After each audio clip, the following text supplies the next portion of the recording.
ഉൽപാദന ചെലവിനേക്കാളും 50% കൂടുതൽ താങ്ങുവില ഉറപ്പുവരുത്തുമെന്ന് പറഞ്ഞു വന്ന ഒരു സർക്കാർ വന്ന ആദ്യം തന്നെ എല്ലാ സംസ്ഥാനങ്ങൾക്കും ഒരു നോട്ടീസ് അയക്കുകയായിരുന്നു. കേന്ദ്രം നിർണയിക്കുന്ന താങ്ങുവിലയേക്കാളും കൂടുതൽ വിലക്ക് വിളകൾ സംഭരിച്ചാൽ കേന്ദ്രം അത് വാങ്ങിക്കില്ല, അതെടുക്കില്ല.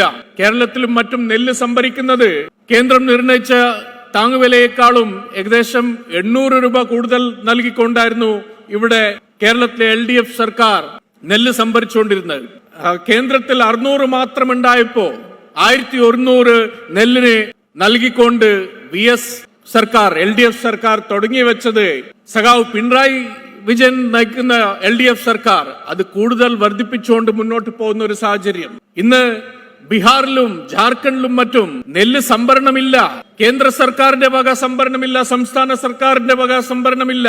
കർഷകൻ 800-നും 1000-നും കൂടിപ്പോയാൽ 1200-നും മറ്റും നെല്ല് വിൽക്കേണ്ടി വരുന്ന, കോർപ്പറേറ്റ് കമ്പനികൾക്ക് വിൽക്കേണ്ടി വരുന്ന, വൻകിട വ്യാപാരികൾക്ക് വിൽക്കേണ്ടി വരുന്ന ഒരു സാഹചര്യം. അതാണ് മറ്റ് സംസ്ഥാനങ്ങളുടെ സ്ഥിതി.